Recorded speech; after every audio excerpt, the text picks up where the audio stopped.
नमस्कार, आप देख रहे हैं तुरित आवाज और मैं विमलेश गुप्ता। इटावा के छोटे से गांव सैफई के रहने वाले कैसे बने उत्तर प्रदेश के मुख्यमंत्री और कैसे की उन्होंने अपनी पार्टी की स्थापना। समाजवादी पार्टी के संस्थापक और उत्तर प्रदेश के कई बार के पूर्व मुख्यमंत्री मुलायम सिंह यादव का आज निधन हो गया। वो काफी लंबे समय से बीमार चल रहे थे। जमीन से उठने और सियासत में छा जाने की कहानी के नायक थे मुलायम सिंह यादव।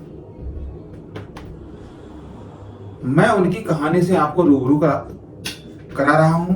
देखिए उन्होंने जीवन में कितने कष्ट झेले और फर्श से लेकर अर्श तक कैसे पहुंचे। आज मुलायम सिंह यादव नहीं रहे। मेदांता अस्पताल में उन्होंने आखिरी सांसें ली, लेकिन उनकी जीवन यात्रा और सियासी यात्रा बहुत कुछ सिखाने और बताने वाली भी है। उस दौर में जब सियासी दलों की कमान दूसरी पीढ़ी के हाथों में जा रही थी, तब मुलायम सिंह के मायने इसलिए ज्यादा हो जाते थे कि जमीन से जुड़े कामों और सियासत को कभी भुलाया नहीं जा सकता। कामों असली राजनीति भी तभी है जब आप जमीन से अपने बूते उठते हैं और धरातल पर छा जाते हैं। अपने 83वें जन्मदिन से ठीक 42 दिन पहले मुलायम सिंह यादव ने गुड़गांव के मेदांता हॉस्पिटल में आखिरी सांसें ली। वो पिछले करीब एक पखवाड़े से बीमार थे। उनकी हालत काफी गंभीर थी। धीरे धीरे उनके शरीर के मेटाबॉलिक सिस्टम ने जवाब देना शुरू कर दिया था। वो असल में जमीन के नेता थे। जमीनी संघर्ष करके उठे थे।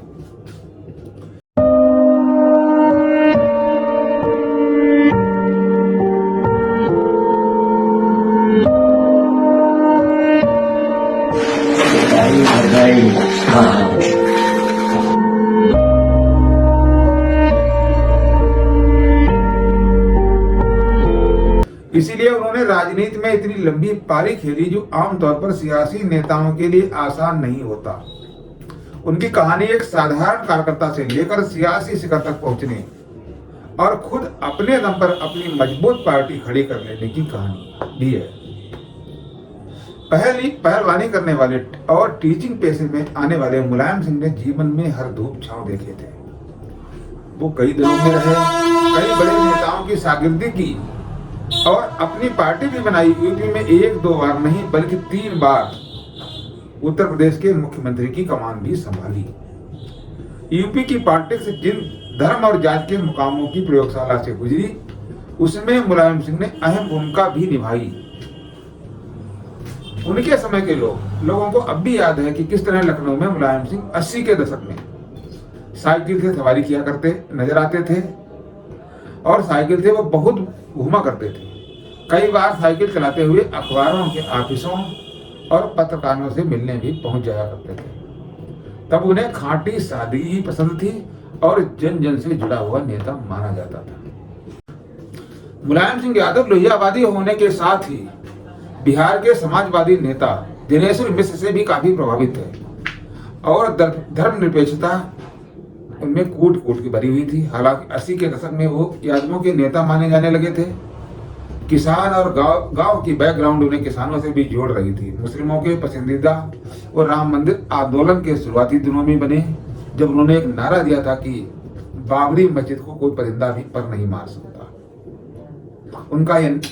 उनका ये कथन इतना प्रसिद्ध हुआ कि उत्तर प्रदेश के मुसलमान उनके काफी कायल हो गए और वो अंत तक उन्हें अपना मसीहा मानते रहे और मान रहे हैं।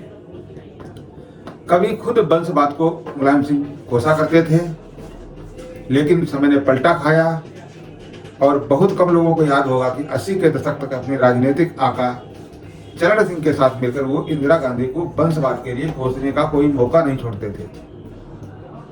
हालांकि बाद में धीरे धीरे वंशवाद को लेकर इतने लचीले होते गए कि खुद अपने बेटे और अपने परिवार को राजनीति में बड़े पैमाने पर आगे बढ़ाने के लिए भी जाने गए। इसी दौरान वो चौधरी चरण सिंह से भी तब छुप हो गए थे जब उन्होंने राष्ट्रीय लोकदल में मुलायम सिंह के यादव के जबरदस्त असर और पकड़ के बाद भी अमेरिका से लौटे अपने बेटे अय्यर सिंह को पार्टी की कमान देनी शुरू कर दी थी। इससे मुलायम सिंह यादव बहुत नाराज हो गए थे और उन्होंने अपनी खुद की पार्टी बना ली थी।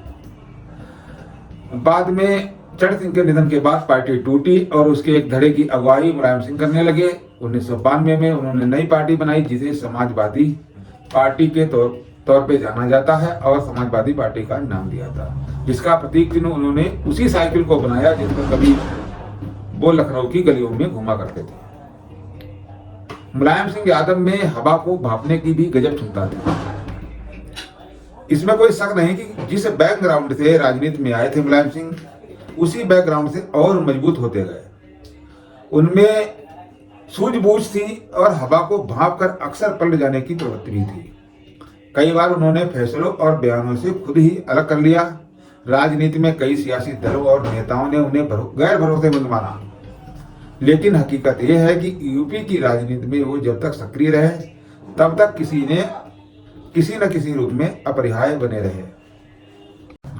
एक मौका ऐसा भी आया जब बलिया से सांसद चंद्रशेखर उनसे काफी खफा हो गए।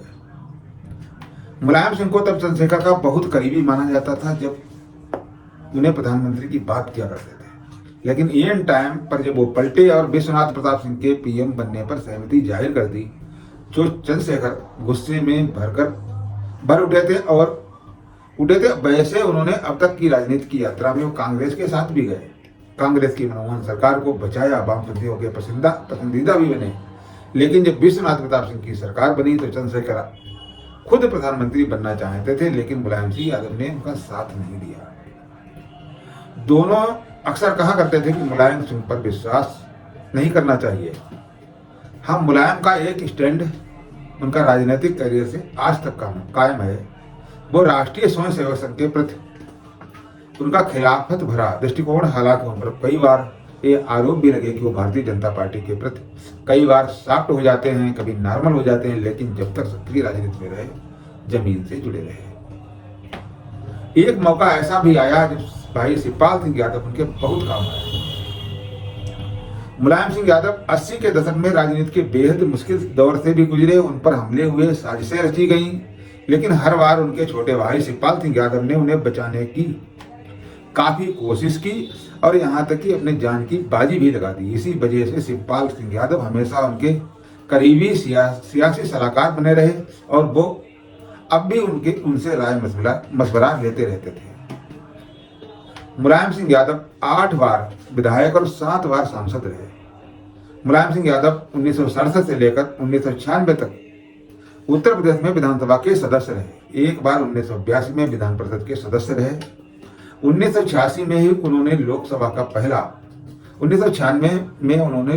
पहला चुनाव लड़ा और चुनाव जीत गए। उसके बाद से अब तक 7 बार वो लोकसभा के सदस्य रहे और वर्तमान में भी लोकसभा के सदस्य थे। 1977 में वो पहली बार यूपी में मंत्री बने थे और उन्होंने सहकारिता तथा पशुपालन विभाग का मंत्रालय बखूबी संभाला भी था।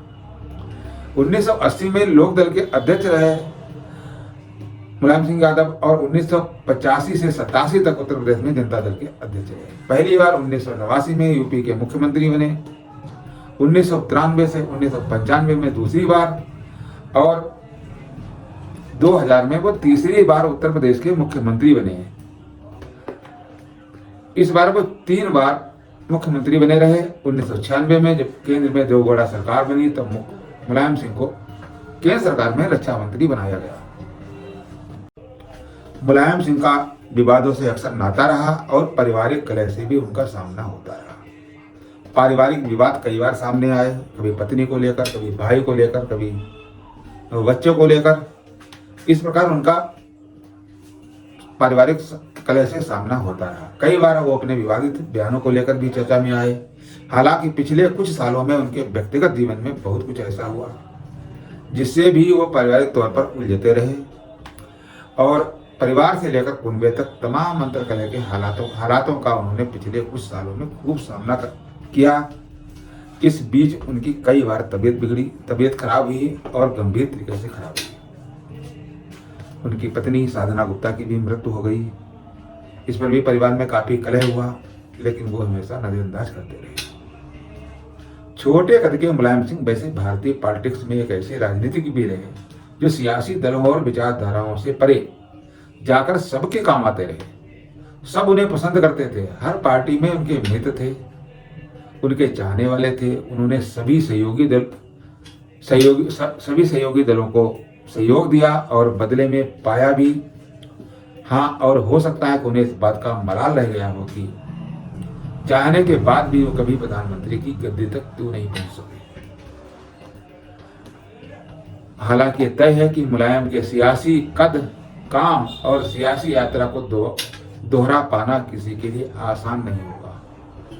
उस दौर में तो बिल्कुल नहीं जब सियासत एक अलग मोड़ में पहुंच चुकी हो और काफी हद तक सोशल मीडिया भी उसको प्रभावित करने लगा हो। ऐसी दशा में अब समाजवादी पार्टी का अस्तित्व अखिलेश यादव के कंधों पर आ गया है और अब यह निर्भर करता है कि अखिलेश यादव समाजवादी पार्टी को किन किन ऊंचाइयों तक ले जाते हैं।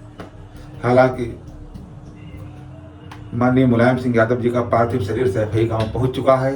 हम भी फिरदाबाद परिवार की तरफ से उन्हें श्रद्धा सुमन अर्पित करते हैं और भगवान उनकी आत्मा को शांति दे।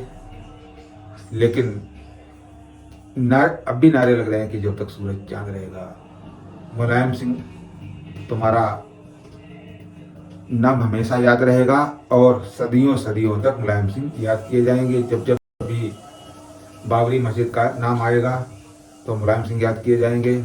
और उसी दौरान मुलायम सिंह यादव ने बाबरी मस्जिद को बचाने के एवज में हिंदूवादी संगठनों ने उन्हें मुल्ला मुलायम कहना शुरू कर दिया था। इससे ठीक पहले वो मुलायम सिंह यादव थे, पहलवान थे, एक स्कूल के टीचर थे।